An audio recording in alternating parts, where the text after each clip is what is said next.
Waalaikumsalam warahmatullahi wabarakatuh. Alhamdulillah,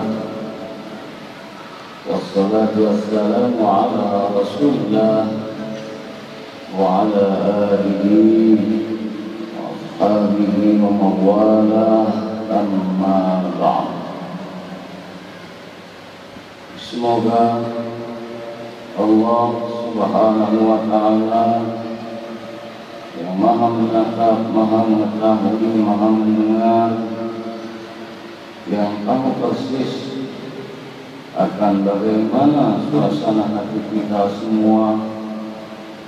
Dialah Allah, Allah pencipta, penata, penguasa, pengatur alam jagat raya, yang senantiasa kita bersyukur seiring dengannya memujinya, menjadikan kita usai sholat zuhur Masjid Istiqlal ini sama-sama kita selalu dalam rahmat berkah ridha Allah Subhanahu wa ta'ala. Amin ya rabbal alamin. Bagaimana kabarnya? Baik. Alhamdulillah. Alhamdulillah. Ibu sehat ya Pak ya? Semua mudah-mudahan sehat afiat berkah selalu, amin. Tema kita hari ini tentang misteri kehidupan. Wah, temanya serem ya, misteri. Tapi bukan itu yang dimaksud. Jelasnya saya akan beritahu dulu. Ketika menjalani hidup dan kehidupan ini, ada problematika kehidupan, persoalan kehidupan, masalah kehidupan, ada sesuatu ujian-ujian, aneka rintangan, tantangan, ujian, musibah dan lain sebagainya. Biasanya terjadi akibat pertama dosa-dosa yang tentunya harus diistighfari. Bisa jadi resah, gelisah, gundah gulana, pilu, duka, stres, depresi bukan hanya sekedar kesalahan kita, tapi pun syukur kepada Allah Subhanahu wa ta'ala. Dan boleh jadi ada problematika kehidupan yang belum juga kunjung tiba. Kunci jawabannya diakibatkan karena kita tidak total pasrah menyerahkan sesuatunya kepada Allah, alias kurang tawakal. Boleh jadi persoalan itu karena ayatnya jelas, duribat alaihimul zillatu aynama suqifu illa bihablin minallah wa hablin minan nas, akan ditimpakan sebuah ujian, bencana, malapetaka dimanapun manusia itu berada, illa kecuali bagus hablin minallahnya, hablin minan nasnya pun demikian. Boleh jadi persoalan itu ada karena hablum minan nasnya kurang terjaga dengan baik, alias kurang empati kita. Ada kalanya persoalan itu belum kunjung tiba karena kita belum ridha atas ketetapan Allah. Dan boleh jadi kenapa masih resah gelisah karena kita belum ikhlas dalam beramal, atau tercemar amal kita sehingga kualitas ikhlas kita rusak karena tercemar. Dari hal-hal inilah saya merumuskan menjadi sebuah solusi yang insya Allah akan membentangkan sebuah jalan, menjadikan solusi untuk aneka problematika kehidupan. Saya istilahkannya misteri. Bu, apa bu? Misteri ya Pak ya. Misteri hurufnya ada 7, M, I, S, T, E, R, I. Gitu ya, bahasa dari ya. Iya betul, misteri. Apa itu? M-nya muhasabah, I-nya istighfar, S-nya syukur, T-nya tawakal, E-nya empati, R-nya ridho, I-nya ikhlas.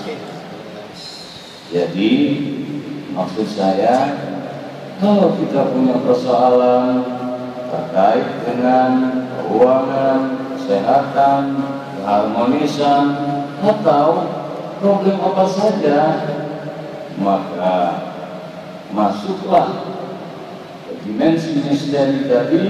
Misteri kalau makna yang sesungguhnya kan sesuatu yang belum terkuat, sesuatu yang belum terkuat yang harus dicari kunci jawabannya. Oh ternyata masih tersembunyi dia. Maka misteri kehidupan, agar problematika hidup dan kehidupan kita bisa terselesaikan, semoga misteri ini menjadi solusi. Masuklah kalau ada persoalan apapun ke huruf yang pertama dari misteri M, muhasabah. Tuh, begitu maksudnya. Ya Bu ya, Bu, Ibu, muhasabah. Jadi kalau ada persoalan jangan salahkan apa-apa dan siapa-siapa dulu. Masuk muhasabah, evaluasi, audit diri kita, introspeksi diri kita, bercermin, masuk ke dimensi diri sendiri. Kenapa begini? Kenapa? Oh, iya ya. Ya Allah, iya. Apa saja sih yang dimuhasabahi? 4 hal. Yang pertama tentang perintah-perintah Allah. Yang kedua tentang larangan-larangan Allah. Yang ketiga tentang nikmat karunia Allah. Yang keempat terkait sikap kita dalam menerima ujian dari Allah. Yang pertama, kita harus muhasabah. Kita lihat bagaimana perintah-perintah Allah. Ya Allah, iya ya, selama ini astagfirullah, belum maksimal perintahnya. Iya ya, selama ini disuruh larangan-larangan masih menjadi jiwa keseharian. Iya ya, selama ini banyak mengamalkan hamba lupa mensyukurinya. Iya ya, selama ini ujian kehidupan hamba seolah tidak ridho bahwa ini adalah ketetapan yang banyak hikmah di dalamnya. Akibatnya dengan meneropong diri sendiri, muhasabah, kita masuk sehingga kita akan sportif, jujur pada diri kita sendiri, dan kita akan mampu berdamai pada diri kita sendiri. Kita akui segala kesalahan kita. Misteri setelah M-nya terkuat, baru masuk I-nya. Kita punya kesalahan, evaluasi dulu, kita istighfar. Astagfirullah. Ya Allah, pantas asal bisa. Kadang hamba lebih patuh pada makhluk ketimbang padamu. Ya Allah, pantas. Bingung hamba, kenapa boleh jadi dosa selama mengucap banyak larangan-larangan yang kau kerja, yang aku kerja, yang aku lakukan. Astagfirullah. Ya Allah, boleh jadi selama ini banyaknya nikmat-nikmat, mata pas melihat, telinga mendengar, belum nikmat-nikmat yang luar biasa sejak lahir sampai saat ini. Berapa banyak sudah karunia nikmat, hamba masih bisa menghirup udara segar, tapi hamba sering meluput nikmat-nikmat yang hamba syukuri. Astagfirullah. Boleh jadi selama ini seolah resah, gelisah, gundah gulana, seolah-olah hamba tidak ridho akan ketentuanmu. Padahal yang nikmat, yang nyaman itu rahmat, dan pada hakikatnya apapun yang diberikan ujian itu pun merupakan rahmat kalau kita mau mensikapinya, ambil hikmahnya. Baru kalau sudah evaluasi tadi, introspeksi tadi, muhasabah tadi, enak kan istighfarnya. Betul nggak Pak Saudari? Betul, Ustaz. Minta ampun ucap. Kenapa? Dengan istighfar nanti akan terkuat. Melazimkan istighfar, siapa yang melazimkan istighfar? Insya Allah. Jangan Allah akan berikan ya rezeki min haitsu la yahtasib. Rezekinya itu jalannya banyak, nggak terduga-duga. Sedangkan rezeki itu bukan hanya uang, kesehatan rezeki, cerah pikiran rezeki, lapang hati rezeki, bisa rukuk sujud rezeki, dan solusi ketika diberi jalan keluar itu juga rezeki dari Allah Subhanahu wa Ta'ala. Akhirnya sudah mulai itu dari muhasabah, istighfar, akhirnya dia sadar, S-nya syukur. Jadilah hidup dan kehidupan tiada hari tanpa bersyukur. Alhamdulillah, dia sudah mulai menyadari, alhamdulillah ya Allah, walaupun keuangan lagi tidak nyaman, tapi kan hamba tetap sehat. Akhirnya orang yang syukur itu dia fokus kepada yang masih ada, bukan fokus kepada yang tiada. Orang yang syukur itu selalu terpaut hatinya kepada yang memberi nikmat, bukan kepada pemberiannya. Karena sang pemberi nikmat Allah Subhanahu wa Ta'ala begitu banyak memberikan karunia nikmatnya yang sampai detik ini luar biasa, nikmat yang tak terhingga. Bukankah jantung kita masih berdetak, paru-paru kita masih berfungsi, pankreas kita pun masih berfungsi, ginjal kita masih berfungsi, dan lain-lain sebagainya. Jadi muhasabah, istighfar, syukur, ya. Akhirnya persoalan apapun dia punya Allah. Karena punya Allah, setelah ikhtiar yang maksimal dilakukan semua. Karena dia sadar prinsipnya, la haula wala quwwata illa billah, tidak ada daya melainkan diberdayakan oleh Allah. Kalau kita taat, diberikan kemudahan untuk taat pada Allah. Walaupun kita terjerumus dalam maksiat, kita jauh dari pertolongan Allah. Dan ketika kita selamat dari maksiat, Allah yang cegah kita. Jadi sisi-sisi hidup dan kehidupannya dia serahkan mantap pada Allah. Masuk tawakal. Ini jelas tidak? Ya. Dia tawakal. Yang tawakal Allah hasbuh. Siapa yang tawakal mantap dia serahkan Allah bis-shamad. Allah bergantung, dicukupkan dengan Tuhan. Allah ingin bertawakal.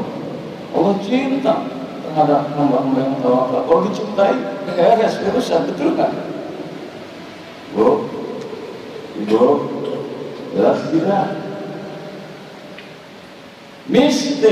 M-nya muhasabah, I-nya istighfar, S-nya syukur, T-nya tawakal, E-nya E-nya empati. Kadang kalau kita ada dendam, ada diri, ada hasad, takabur, kurang kita hablimin nas kita, kurang empati terhadap sesama, jiwa bersama. Dia kan, mau nolong anak yatim, kayaknya timbulkan empati terhadap sesama, jangankan kepada manusia, kepada makhluk-makhluk Allah, karena Islam rahmatan lil alamin. Empati, paham ya yang maksud empati ya? Kalau ada empati itu jiwa lapang. Ada orang yang kesulitan, ya Allah, saya belum bisa bantu, paling saya bisa mendoakan saja. Ada orang yang sukses, alhamdulillah, semoga kesuksesan beliau jadikan sebuah jalan itu untuk berbuat, untuk umat, untuk kemaslahatan. Ada orang yang sedang berduka ingin menolong, kalau bisa dengan harta, kalau bisa juga tidak bisa dengan harta, dengan pemikiran dan lain sebagainya, doakan. Milik jiwa yang paling. Sayangi yang di langit, niscaya. Sayangi yang di bumi, maaf, niscaya yang di langit pun akan menyayangi. Artinya kita memang empat. Oke, saya. Betul, saya punya rasa ibah. Nah, punya rasa ibah. Jadi peka. Ada istilah, jangan kita merasa pintar, kita harus pintar merasa. Pintar merasa. Ya Allah, kita sayang, bagaimana itu orang yang mendidik kita sia. Jangan merasa hebat, kita harus hebat dalam merasa. Jangan merasa jago, kita harus jago dalam merasa. Bangsa yang menderita, banyak yang harus kita empatikan. Tinggal R-nya, ridha, I-nya ikhlas. Sudahkah kita ridha? Ciri-ciri orang yang ridha, dia terima apapun ketetapan Allah Subhanahu wa Ta'ala. Kenapa ngomong semua? Dan ikhlas, ya, ini penting. Apa sih beda ridho dengan ikhlas? Ridho menerima, ikhlas mengeluarkan action kita, ya, yang kita lakukan. Contoh, kita beramal harus ikhlas, baik yang kaitannya hablum minallah maupun hablum minannas. Sudah tahajud, sudah duha, sudah Senin Kamis, sudah zikrullah, sudah melakukan amal saleh. Kok saya belum berubah ya? Kok soalnya belum tuntas ya? Ridho. Waktu beramalnya menyikapinya harus menolong. Kita ikhlas dalam menolong sesama. Yang kita tolong nyakitin, nggak ngenakin, ngeselin. Ini orang dari tolong ampun ya. Ridho. Biarlah kita mendapatkan tepuk tangan dari malaikat dan ridho Allah saja. Saya sudah bantu tapi saya nggak dianggap apa-apa. Yang penting Allah ridho. Jadi ridho, action kita menerima segala sesuatu karena ini adalah ketetapan dari Allah. Ikhlas, kita melakukan sesuatu jangan dicemari, jangan dirusak, niatkan semua karena Allah. Boleh jadi kita diuji selama ini, kita kurang ridha, maka kita harus ridha. Faman radiyallahu falahu. Siapa yang ridha atas ketentuan Allah, Allah pun akan ridha. Ikhlas yang terakhir, ya, namanya ikhlas lillahi ta'ala. Ya, setan saja nyerang dia. Namanya ibadina mukhlasin. Ya. Setan itu berat masuk ke dimensi yang pertama. Dengan demikian disimpulkan, mengingat waktu, misteri, M-nya nasabah, I-nya istighfar, S-nya syukur, E-nya tawakal, I-nya empati, R-nya ridho, dan sikapi ujian hidup dan kehidupan ini.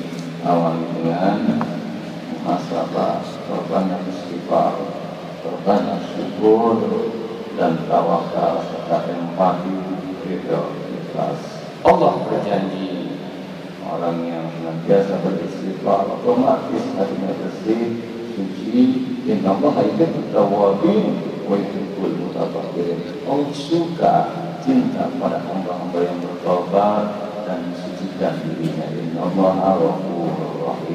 Allah itu Maha Pengampun, Maha Penyayang. Dan Allah pun suka kepada orang yang bersyukur. La in syakartum la azidannakum. Orang yang bersyukur ditambah nikmatnya. Akhirnya dalam urusannya dimudahkan oleh Allah. Orang yang kafartum inna adzabi lasyadid. Kalau kufur azab Allah sangat pedih. Dan Allah suka kepada orang yang tawakal. Inna Allah yuhibbul tawakkilin. Allah suka kepada orang yang tawakal dan empati. Allah pun luar biasa, ya. Karena apa? Karena tanpa umumnya sebaik-baik manusia yang banyak manfaatnya untuk manusia. Ketika kita tebarkan kedamaian, keselamatan bagi jiwa kita pun nyaman. Orang yang ridho maupun ridho, dan ketika kita lakukan ikhlas tadi pun akan lapang. Dengannya, insya Allah, semoga segala persoalan pasti ada jalan keluarnya. Karena pada prinsipnya la yukallifullahu nafsan illa wus'aha. Tidak akan Allah membebankan persoalan melainkan sesuai dengan kemampuan hambanya. Dan kita yakin fa inna ma'al usri yusra, inna ma'al usri yusra. Sesungguhnya di balik kesulitan Allah bentangkan jalan kemudahan. Di balik kesulitan Allah buka, Allah bentangkan jalan kemudahan. Buka jalan itu dengan misteri, muhasabah, istighfar, syukur, tawakal, empati, ridho, ikhlas. Dengannya insya Allah Allah akan memberikan jalan asalkan dilakukan dengan sungguh-sungguh. Walladzina jahadu fina lanahdiyannahum subulana. Orang-orang yang bersungguh-sungguh menuju jalan itu, Allah pun akan bentangkan jalan menuju jalan keridhaannya. Orang kita akan dilapangkan oleh Allah Subhanahu wa Ta'ala, dan kita insya Allah dalam menghadapi problematika kehidupan tetap dalam rahmat berkah ridhonya. Amin ya rabbal alamin.